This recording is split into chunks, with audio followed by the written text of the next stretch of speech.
Hello, literacy leaders and champions. Welcome to a special episode of Literacy Talks, the podcast series from Reading Horizons, dedicated to exploring the ideas, trends, insights, and practical issues that will help us create literacy momentum.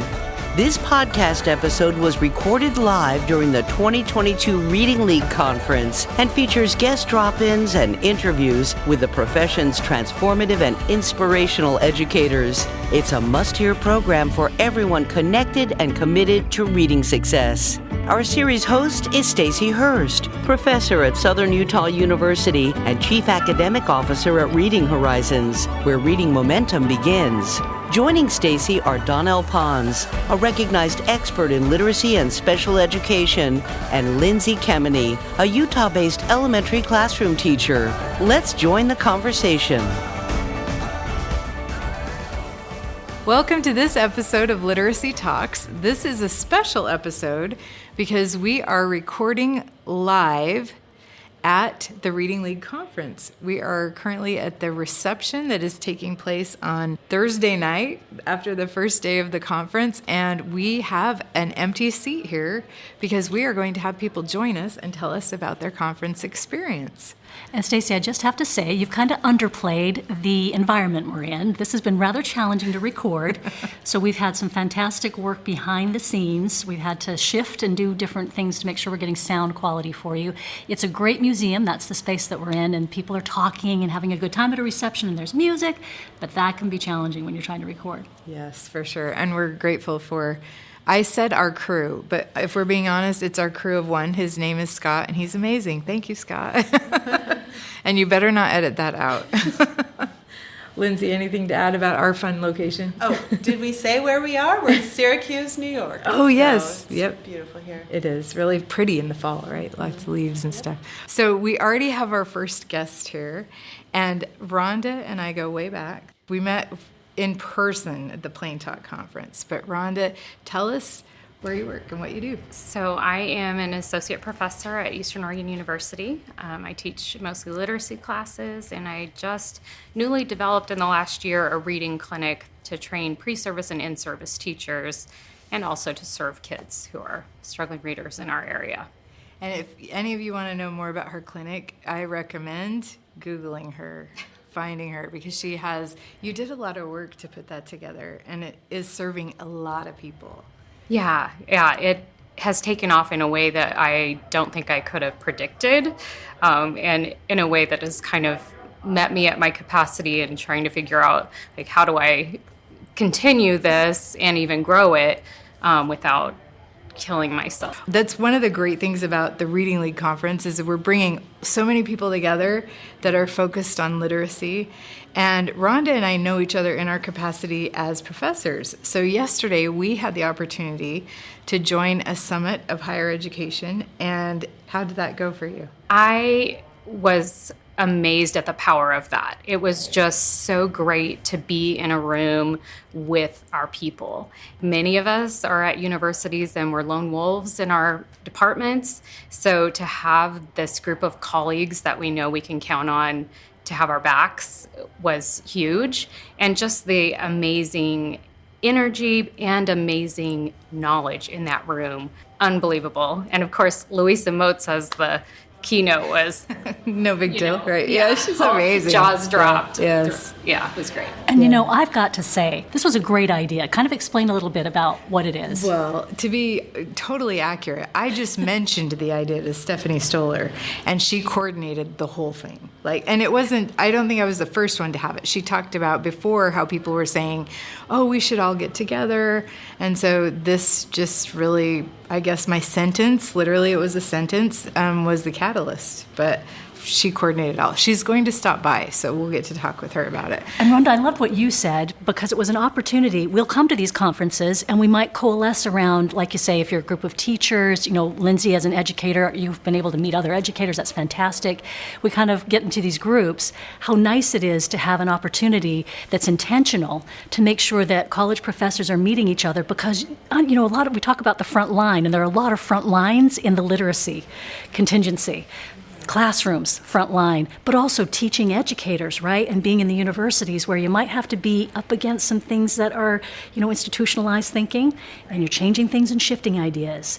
And so I loved what you said about that being powerful for you. It definitely was. And I think it does help us have our voice and be able to stand up to folks who might be trying to either undermine or get us out of out of the system. So it's just really powerful to know I have colleagues. Powerful is the word I would use too. And Lindsay and I have talked about this frequently, how in our pre-service education, we did not learn what we needed to learn. But I will tell you, in that room yesterday, there was so much. I keep using the word synergy and hope, but that was a group of over 150 professors who are teaching the science. The conversations were fantastic. Yeah, because I think 5 years ago, I felt very alone. Like I was the only one trying to do this. And then I was coming up against people who were yes-butting me Yes. and trying to pull the people in my own department around without having that confidence to know I really am doing the right thing, So this helped to bring that to a head. Do you have any moments that have stood out to you from either yesterday or today, or certain sessions that you want to share a takeaway or something? Well, I just don't think there's anything that could outdo Louisa Moats, and just having her talk to us about things that we maybe know about, but also just to reiterate the importance of making sure we are pre-service teachers are getting the message. And she's just a phenomenal She was really powerhouse. emphatic. Yeah, she was so Yes, great. Yeah, she was. Thank you so much for being our first guest. You're welcome. Thanks for having me. Yeah, you bet. Hi. Tell us who you are and where you're from. My name's Priscilla Nelson, and I'm the interim dean at Gordon College. Yes. Small college on the North Shore of Boston. And you're did you say interim dean? Interim dean, yeah. But how great that you're here. You're a dean and you're here. I can't imagine not being here. I'm here with one of my undergrad faculty and one of my grad faculty. So the people who do the reading courses are all soaking this in. So tell us about your experience so far in Syracuse. It's amazing. It's just awesome. Where else could I be and be meeting with other people who are doing my job, others who are teaching, preparing teachers, the publishers of the materials that are used in the school, as well as classroom teachers. Connecting all the dots now. Isn't it feel powerful is the word we've been using so far?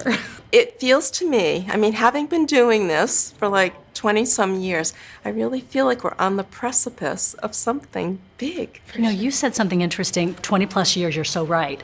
How is it you came to be at this conference? What got you here? And how could we get other deans here? And kind of promote it. Well, we've been doing the science of reading at Gordon for a long time. And we go to IDA and all that. And then Stephanie Stoller said, how about the higher ed day before conference? And we thought, yes. Because really in higher ed, we want to be part of the prevention. And so we said, yeah, why not? We thought we were coming to Syracuse for one day to go to that conference. Then we found out the Reading League is going on. One day became 3 days.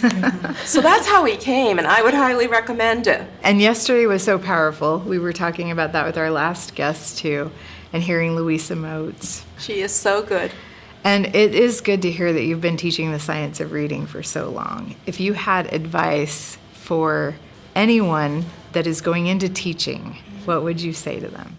So it's interesting that you said hearing Louisa Moats. Actually, all of our faculty right now are doing the letters training. Oh, great. Even though we've been doing this for 20 years, we want to be speaking the same language that a lot of the schools in our area are doing. So for someone going into teacher prep, what I would say to them is there are questions that you need to be asking as you look at the college, and you're making a choice. And I say this to those who come to Gordon saying, I want to be a teacher. And I'll say, you're going to visit other schools too. Let me give you some questions that you want to ask. And hopefully they already heard us talk about the right answers. But you're making such an investment in your education, thousands of dollars.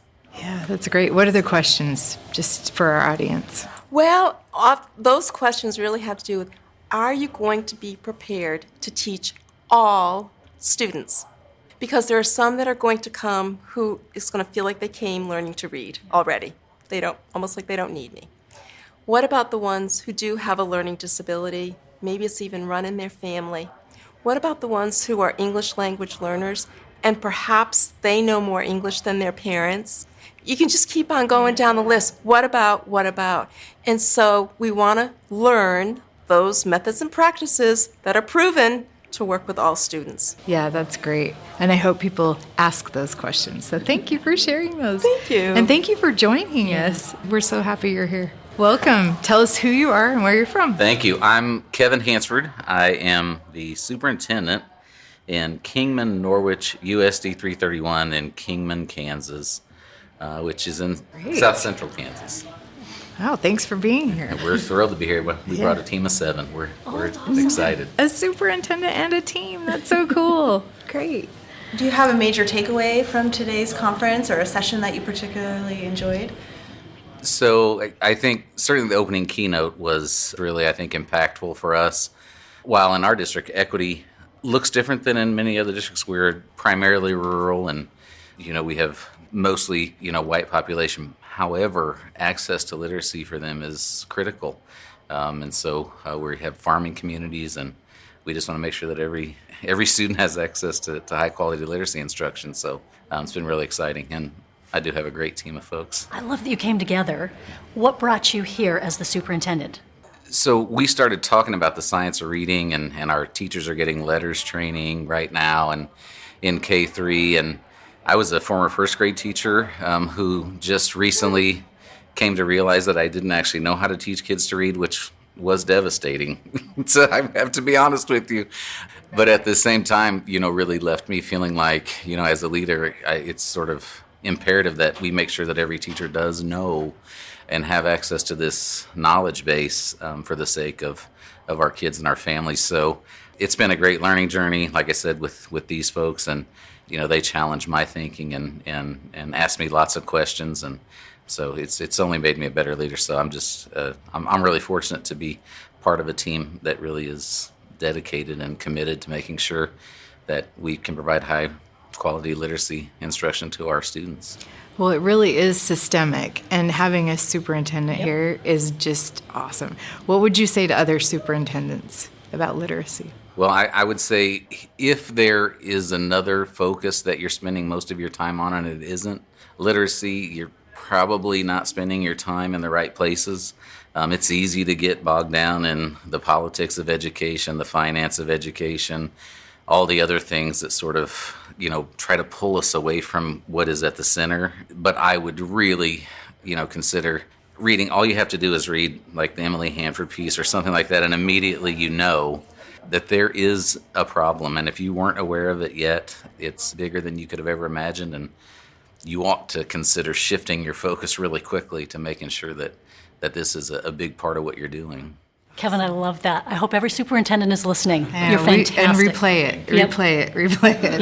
Yep. We'll put the timestamp in the notes and just go back to that. And then, can we work for you? Can we move to your district? Absolutely. Okay, great. Where do we sign up? Great. We'll get our license in Kansas and we'll be good to go. Yeah, that's awesome. Well, thank you so much for joining Thanks us for having today. me. I appreciate it. Pleasure to meet you. Oh, look who is coming. Yeah.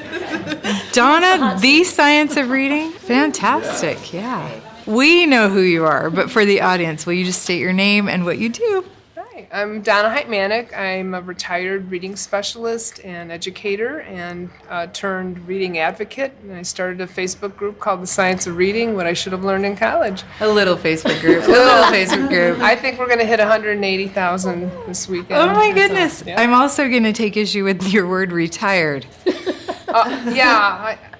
that? Yeah, Right? But thank you for being here.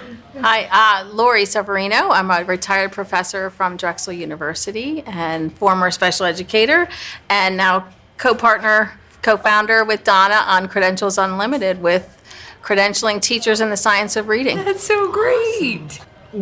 Because of Donna's page, right, I kept seeing all these teachers taking all these great courses, taking webinars, book studies, and you could see they were saying, I wish I could get credit for this. I wish I could have some kind of recognition for what I was doing. And so I reached out to Donna, and I was like, because I was at Drexel at the time, and I was like, hey, there's micro-credentials. She's like, I don't know what those are, right? Yeah, right. And then the process began.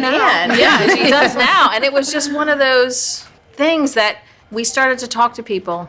We just see a need for it. There's so many educators that are taking courses, and how many masters do you need, right? Yeah. And so we see that there's courses that are out there that are vetted already by IDA. They're approved by IDA, and that doesn't mean that those are the ones we choose, but they already are done. We align their competencies to the IDA standards, so we know they're getting good quality education, and we require an 80% accuracy or better. So we're raising the bar, and then we're providing teachers with having these credentials. It improves their practice. It retains them in their job because they're feeling successful. And we know there's a teacher shortage right now. So districts that are looking toward giving teachers credit for work they're doing outside of the classroom for professional development. This is a perfect opportunity for districts to recognize that their teachers are getting quality education, and they can be reimbursed for that. And that's our hope, to have districts do that. You know, Don, I think this is fantastic because we didn't get here through one doorway. There were many ways in which we arrived here with teachers who didn't have what they needed. There have to be more than one option, right, for teachers as well. And I love that you've thought about the burden on the teacher. Because not a lot of people and the do. cost of it, what it is on the Cost. teacher. This is a very cost-effective way that they can build a non-credit transcript.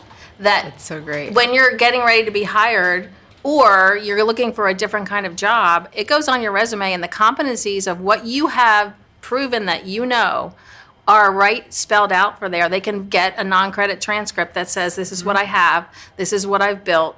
And yeah, the courses are phenomenal. So I imagine they are great. I was yesterday. We all got the opportunity to do the Higher Ed Summit. Yep, we were there. What you shared about Drexel and just the journey there. I know this endeavor is in really good hands because you've had all that experience, and now you're pairing with Donna. and we've become fast friends. Oh, you didn't know each other before? We did not know each other before. I wouldn't have known that. Actually, the first time we met at Plain Talk a couple years ago, but we didn't know. Right, we didn't really know each other. Right. We presented last year. We did. We met for the first time. What we thought was the first time. We presented at ESEA, and just this year. Yeah, and then I went out to see February. her in Wisconsin for a week, and then she's here with me for a week here, and That's so great. yeah, Because you're aligned in purpose. yes. So it goes It together. just so happened, and we're just really good friends, and Yeah. we think alike, which is really scary. So We have the same mission. Like, we want to make sure teachers are educated well around the science of reading, and we want to make sure that they get recognized for their hard work. It's really, really important. And we were saying that about the Reading League Conference, too, that it brings all of us together. Yesterday, the word I kept thinking was powerful and synergistic. I know that seems like a trite term, but I can't think of a The better. energy there's in the so much room. energy here. Yeah. It's just so exciting to be here, and the Facebook page has drawn so many people from around the world, and we're all on this journey together. And I'm just so humbled by the fact that I was able to start this, and started out of frustration, and I'm hoping that it ends up in a really good place. Well, I remember first seeing the page, and the title is perfect. I was like, yes, we need this. Yeah. And then I said to you yesterday, Donna, did you ever imagine that, you did so much as a reading specialist? And I've been in other meetings with you and been on webinars where you've been there, and I love that you're always pointing out the practitioner point of view. You're really doing a good job of marrying it all. But did you ever know you'd have that far of a reach with that Facebook page? I started that Facebook page. I was very involved with legislation, and Wisconsin was trying to get a dyslexia guidebook passed, a law for that. And we were meeting with lots of resistance for a non-mandated dyslexia book. I mean, something so simple like that. And I remember talking to the Senate Education Committee, and I said, I know in Wisconsin our schools are not teaching us what we're supposed to be learning for the science of reading. I just went through a accreditation program, and it was the same material that was 40 years old. I mean, there's something wrong here. And I said, I'm going to write a book one day, and it's going to be called The Science of Reading, What I Should Have Learned in College. Well, that weekend, I'm pretty sure it was that weekend, I'm sitting around, no, it was a Tuesday, that's what and I'm looking at Facebook, and I'm like, there's this thing called groups. And I'm like, what is that? What is that? So I'm like, hey, maybe this is where I could put my book, So, I type it in, and then you send it out to your friends, and before I know it, it was just like catching on, and that's when Lori hopped on. I was in the first 200, I think, or something. Like, yeah. I think I probably was too. I was there from the beginning. It's like, how does that happen? It's just, so I truly understand now the power of social media, and it can be used in a very negative way, but it's certainly not for us. It's being used in a very positive way, and it's, again, I think I was always impressed by what was being shared, right? The researchers were there and sharing their stuff, and superintendents and principals and researchers and faculty. I mean, it was just like all these people were sharing and parents, freely. And parents. Parents, yeah. And parents, they come there and they feel safe, and that was my mission, is to always address the needs of the kids through the teachers and the parents. So it was really important for me to have a voice on that page. That's why I'm on there a lot. Yeah. I mean, I spend a lot of time because it's important to me to be that bridge for these people and to help them understand what it is that they need to know. So. Well, thank you so much. Thank you both for all you're doing. It's so great. We can't even quantify it.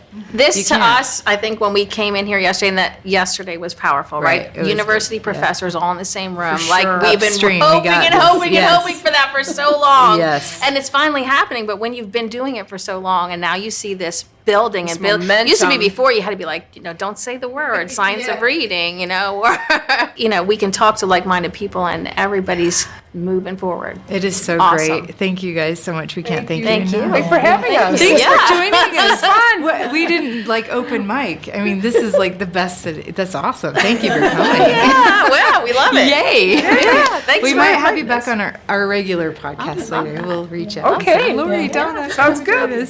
Oh my goodness. Hi. Thank you guys for joining us. Thank you for having us.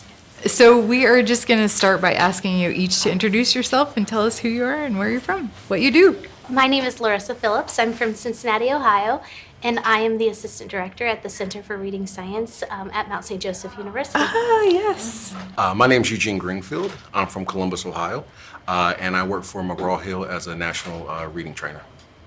My name is Julie Brown. I'm from Woodstock, Vermont, and I teach structured literacy to adolescents. I tried really hard to win the HGTV Dream Home in Vermont and Woodstock. It didn't work. Nobody needs to know that. I just had to get it out. So how have you, maybe if each of you could share something from the conference that you've taken away so far that stood out to you, or just that you'll remember for a long time? Well, I think it's just been incredible seeing the excitement, bringing people back together around the science of reading post-pandemic. The movement is just growing, and that excitement, and the word is out, and to see this many people in one place excited about it is just, really powerful. So, being at the booth at Mount St. Joseph University, and we're actually all in cohort 2 of the doctoral program, so connecting with my cohort mates, and just being able to be together again and share in our love for learning and science of reading. That is so great.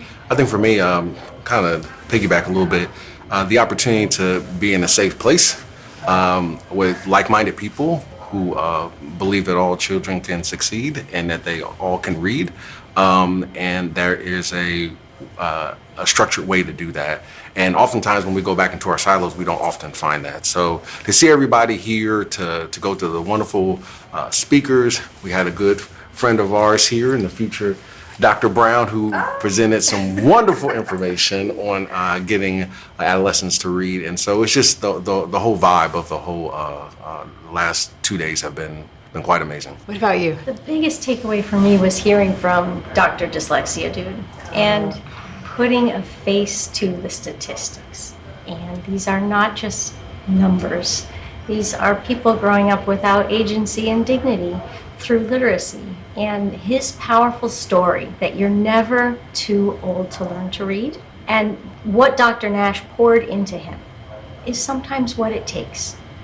And so how much are we willing to do for our young people? I'm so glad you mentioned that and him in particular, because that is my own personal story, right? I came to this because of the loved ones that I have who struggle with reading, a husband who has dyslexia, who didn't know he had dyslexia until we got married. And I think that's the power of conferences, because I was kind of telling you, Stacy, just today that I'm a little worn out a little bit. It's a big fight sometimes. Like you say, it's nice to be around folks who are like-minded. That's one of the things you get out of a conference. And so I was feeling my battery was a little drained, and you just mentioned exactly what fills you when you come to the conference, or things like this, the moments where you remember why you're doing what you're doing.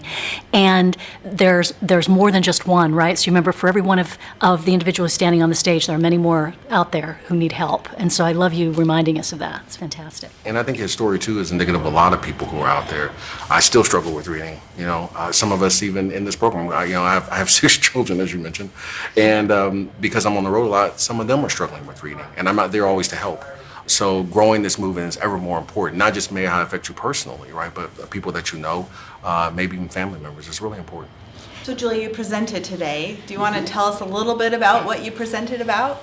I would love to. So I presented with my superintendent about adolescent structured literacy classes. So we're offering small group literacy classes in a public rural high school in central Vermont. And we're turning lives around because Sherry, my superintendent, set the intention and the commitment, what is it going to take? And she's very open about 15 years of efforts that didn't work. And she had sort of a that's it moment where what is it going to take? And she looked to the research. And I feel so blessed to be part of her effort to teach students with both evidence-based reading instruction and intentionally building belonging and connections between peers and their community. And we're making a meaningful difference. And so I was able to share the work that we're doing, and it was wonderful. So you all will get your doctorate, right, in the science of reading? Yes. Yeah. 25. 20. That's what they say. That's what they say, right? How has it been so far? I have 19 new best friends, so that's great. it's the Harvard of reading science at Mount St. Joe, and bringing us all together. It seems like we are all handpicked to be this group that is together now, and we look to Cohort 1. They're great mentors to us, and we get to name ourselves as a group. So Cohort 1, they're the trailblazers, and we are the game changers. So, we don't know what the future holds, but yeah, the plan is we're going to get our doctorate, and we're just ready to change the world. Yeah, that's so great, and I think you will. I do. I hope so. I have so much hope in you. And what's real cool is that we are, the cohort's really diverse in what everyone brings to it. So you have different perspectives. We don't always agree, but we can arrive at a place that is not only good for us and supporting one another, but also hopefully adds to the field. Like what I do at McGraw-Hill particularly, I want to make sure that we're putting out good products that are based on the science of reading and are actually going to help children inside the classrooms that are meaningful for kids. So I bring a particular perspective. She works with Adolescent. She works at Mount St. Joseph. So there's this synergy that's really, really cool and unique. And I am really glad that publishers are here. Linda Diamond said we need to hold them more accountable. And we do. I'm associated with Reading Horizons. I'm all for that. Let's do it. Let's hold us accountable. Absolutely. Because we're all in it for the same purpose. I love that. And everybody that's coming here, we have superintendents and we have deans and we have just so many people. I love that we have this place. When you're invested in the science, knowing that there are going to be new pieces of information that we can all take in and learn from and grow and be reflective in our own practices, but also in the materials that we're choosing, and recognizing that when you are using the science of reading, that means you are making sure you're taking into account all of the information that you have available. I love that. And that you have probably more options than you know when you know the lens to look at things with. Yeah. And it's a village effort, right? Yes. So, everybody has to bring something. So whether they be from schools, whether it be from publishers, policymakers, state departments of education, that it's going to take a concerted effort. It can't just be concentrated in one particular sphere of education. We all have to come together in order to make this movement grow and to really place us in the cultural psyche. We look forward to hearing more from you guys in the future too. Yeah, I think we're all excited. Dr. Amy Murdoch's kind of leading the charge with the program, and we're just all so lucky to be a part of it, and it's really exciting work. Well, we're all lucky you're a part of it. Thanks for being here. I just say keep making a difference. Yeah. Right. I love that. Thank you. Thank you for having us. Enjoy the rest of the conference. Thank you. Hi, guys. Hi. We're so glad that you could join us. Thank you. So we are asking each of our guests to just start out and tell us who you are and what you do. Hi, I'm Pepe Wymore, and I'm from William Penn University in Oskaloosa, Iowa. At the university, I teach reading instruction courses such as literacy methods, literacy field, children's literature. I also am the student teaching coordinator, so that means I instruct the student teachers. They come see me for seminars every 2 weeks. I also do co-op teacher seminars and the supervisor seminars. So you're busy. I'm You're very a little busy. bit busy. Yeah. Hi, I'm Stephanie Edgren, and I also teach at William Penn University. I teach similar courses to Pepe. I teach children's literature. I teach literacy methods, foundations of reading. I oversee the reading practicum. I primarily work with our distance learning students who are primarily paraeducators who are getting their teaching licenses. My delivery system for our university is distance learning. So I teach at night and on weekends, and it's really fun. It's a lot of work and really fun. Didn't you have a class today? I have a class in about an hour and 20 minutes. I will be going back to the hotel room to teach. Yes, 3 hours this evening. Well, tell us about your experiences at the conference. What are some takeaways that you have so far? So we were just talking about some of the takeaways that we've had so far, and Stephanie and I are really good about dividing and conquering. So we went to different sessions so that we could confer later and just more learning. But today, one of the conferences I went to was about dyslexia screeners, and it talked about just the validity and what screeners might be better than others. And some professors had researched some data and really showed the participants, what to look for in screeners. So that was very interesting and something I can take back to my pre-service teachers to help them as they journey on to the teaching profession. I was also able to learn more about the science of learning and the science of reading and meshing the two together. And again, just information to take to my pre-service teachers. Stephanie, add some more. So I actually did attend the Science of Reading, Meshing with the Science of Learning, and one of my biggest takeaways was how I can change my practice to better help my pre-service teachers. They talked about cognitive overload and bringing in how do we help students gain the knowledge that they need but not overload them. I provide visuals and videos with my instruction. They're getting a lot of information in a short time. So are my visuals complementing what I'm talking about versus are they distracting? Am I helping students make connections? Am I bringing in their background knowledge? I think those are some biggies, takeaways. And then also the conversation with the group was about relationships. We talked about the importance of not just the Scarborough's reading rope and the simple view of reading, but also where relationships fall in. And I didn't say this, but I have to pull it up. Someone said relationships are the on-ramp to rigor. I think that was the presenter. Relationships are the on-ramp to rigor, and I really liked that. And again, being a distance learning instructor, I'm thinking about that in the context of my pre-service students being teachers, but I'm also thinking that in the context of being an online instructor and how am I building those relationships with students over Zoom. Which is challenging. It is right? challenging because they're about an inch by inch on my screen when I have 20, 30, 40, 50. Yeah, 60 I love your students. dedication to make that happen, though. That I is- do have to share more. So I learned more about the writing rope, and that's something new to me. Looks similar to the reading rope, but how that correlates, and I definitely want to bring that information back to my pre-service teachers as well. I think it is something that is easy. It's an easy visual for them to see just the relationship between writing and what we should be doing with writing instruction. Yeah, what a really strong rope, too, if you think of the two, like, combining. Everything right? today has been fabulous learning and just the connections with other people that are excited about reading instruction and the science of reading. It's been great. I think one of the things that we have been working hard in our university is to incorporate more work with ELL, understanding and within all of our literacy courses. And I attended one of the sessions on working with ELL students and the science of reading.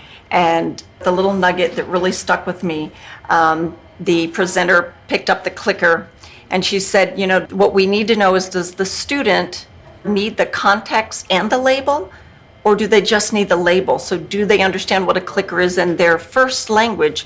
If yes, they need the label. But if they don't have that understanding, the context in their first language, they need both. And that was a really big aha for me. I hadn't thought of it that way. Yeah, I was in that session. She had a lot of experience to share. It was great. And she was very lively. Yes, yes, she was. One thing I've got to say, I just met you guys at the conference. You guys are great. And you have this really nice collaboration, you know, which I think is a model for a lot of folks. Talk about how that helps you in being able, some of these concepts, obviously, in institutions of higher education are new for some of the folks who've been teaching for a long time. To bring in the science of reading might be difficult for some. And you two seem to have done a really nice job of collaborating. And how does that work with the rest of the folks in your department? So I'm just thinking of folks who have to go back to departments where maybe they're the first one who's into the science of reading and they're having to help everybody else come along, because you two seem to really know how to do that. So I think back today about what the gal said about the science of learning and collaboration and relationships. First off, Stephanie and I are friends. We've been friends for a very long time, so we collaborate easily together. We work well together. I think we bring just the passion for more knowledge about all things reading into our team, and our team is receptive to that. I'm on campus. Stephanie's distance learning, and she's also on campus as far as her office hours. area, and so we're able to share with our colleagues as well. But I want you to share more about distance learning and the adjunct instructors. I think they see our enthusiasm and they see that we're involved in a lot of different things. I'm on the Iowa Dyslexia Board as a rep for higher ed. Pepe's on our IACD, which is a college, you're going to have to explain what IACD is. It's basically our Iowa chapter of the College Teachers for Education, and we come together as a group. So I work more in depth with Model Code of Ethics for educators and how to get that implemented with our students, as well as being on the literacy team. And so we're very involved, and our coworkers are also very involved and active in things outside. I think we all bring that in and we celebrate each other's success. Some of our instructors have been to conferences where they've presented and we celebrate that. So I think that relationship building at staff meetings or faculty meetings with just our division, we always start with good news. We often start with like some sort of activity or game. So where we talk about relationships or the road to on-ramp to rigor, that I think happens in our division. So I think that we all bring in different perspectives and we respect and appreciate that. I think our enthusiasm for the science of reading, the work that we've done to coordinate our classes, and then the enthusiasm that then our students are sharing within the department also helps. Our students are very, very excited when they learn about how the brain learns to read, when they learn about structured literacy. They are so excited whether they're traditional on-campus students or DL students. So I think that excitement opens doors or, just helps people be more receptive to what we're talking about. And I think I also have to share that our faculty in the ed division, we are all proponents of a growth mindset and we practice that. So we model that not only with each other, but to our students as well. So we want to learn more. We always can learn more information, and my colleagues throughout William Penn University are wanting to grow. That is so great. I was going to say, like, the takeaway of the people that we've talked to today, all of us educators, but we're learners first. And I think that is why we're here, right? And we're so grateful for the Reading League and having a conference where we can all come like-minded people and learn new stuff. So I think it's been great. I would love to give a shout out to both you, Stacy, and Dr. Lane, Holly Lane. We had our lunch networking, and they were sharing just great ideas for teaching online. So it's been great to learn from colleagues and friends. It's been a wonderful opportunity. Yeah, I actually, my students won't be happy to hear this, maybe, I don't know. But I got a new assignment idea from Dr. Lane, so my students will soon be experiencing that. The joy of me going to a conference. Yes, exactly. Yes. But it's all in the spirit of making them better teachers. So Exactly. we're here for that, right? And they see that, I think they see that passion in us, and it's exciting to them. It's motivating to them to dig in and learn and do the work when they see how impactful it can be. Yeah. Well, and these guys are being humble as well, but they actually got to introduce Dr. Motes yesterday, and they were great. That was one of the highlights of our time here. So Dr. Louisa Motes, we were very fortunate enough, well, actually honored to introduce her yesterday at the Summit on Science of Reading in Higher Education. That was a huge honor. I mean, and she sat at the table and, oh goodness, yeah, just to sit next to her, stand next to her, and be able to honor her. I mean, I think when I kind of summed up after her presentation, her passion is awe-inspiring. I was looking for one great nugget to share, and it was just all a great nugget. That's what she said. It was all one great big nugget. It was just one big, great nugget. I mean, there was not one thing that you could pick out. And then we also got to visit with Anita Archer, who is Lindsay's hero. That's my hero. Yeah. And she has the same amount of energy and passion, and it's really, it's like, what's the word? Contagious. Yes. Awesome. And she was walking around and talking to people and taking pictures and having conversations. And it's been really a neat experience, not only to meet the greats like Dr. Louisa Motes and Dr. Archer, but also to meet folks like you guys and Dr. Stoller and people that we know online. We met, Dr. Robinson, to get to talk with him, people that we're friends with, but we don't get to see. It's an online relationship with podcasts that we really enjoy listening to, and everybody feels like that. Everybody's so excited to be back together and to talk and to meet in person and to build those relationships that you've started building online. It feels like a family, a family of, people wanting to learn more, but people sharing. And I just have felt welcomed by everybody that has been at the conference. Yeah, I agree. And I feel this real sense of momentum too.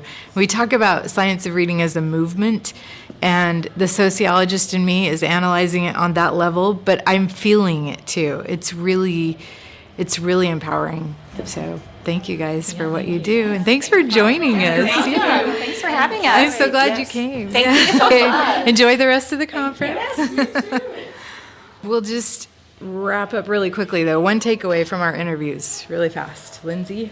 Okay, it's hard, just one. I love Dr. Nicole Patenteri today, and she gave our keynote, or is one of the keynote speakers. And one thing I like that she said was that our impact can be diminished if we don't know what's happening inside the classroom, right? And so it's just really being aware of that, and that just kind of hit me. I love that. Donnell? Oh, goodness, there were so many things. And there's some exciting things to come that I learned about while at the conference that stay tuned the next few months. We'll be hearing more about them. I think that's the really fun thing about being at a conference, too, is that things that are being worked upon, you're getting a little taste, a little preview, and that's really fun, too, to be waiting and anticipating. And I think that, like was being said here, we've talked to so many people, the energy. It's the energy that's behind the movement now. Stacey, I think, we've mentioned a few times, we've been to a lot of these conferences and you feel like maybe you've heard a lot of different things, but you can't replace that level of energy, and it just seems there's more momentum, and I love it. I love to feel it. And the connections that you make, right? Yeah. It just makes the whole thing stronger. Well, like you said, Stacey, everyone here is a learner. Yeah. Every single person we had come and talked to us on the podcast is excited about the learning. And I just think that is something that unites all of us, and that's why we can, do what we do, and that's how we can grow. I love how Tracy Weeden says, adult egos are like our biggest barrier. If we're open to learning, then that's not going to be a problem. Yeah, learning and serving. That was the other thing from all of our guests. Yeah. They are here to learn, but then they go out and serve and do the thing, right? So I think, powerful stuff happening here at the Reading League. And we would like to end by thanking them for allowing us to do this and to talk with the attendees and to even just be here. It's been great. So thank you, guys. And thanks for joining us on this session of Literacy Talks. Thanks for joining us today for Literacy Talks, the podcast series for literacy leaders and champions everywhere. Literacy Talks comes to you from Reading Horizons, where reading momentum begins. Join us next time.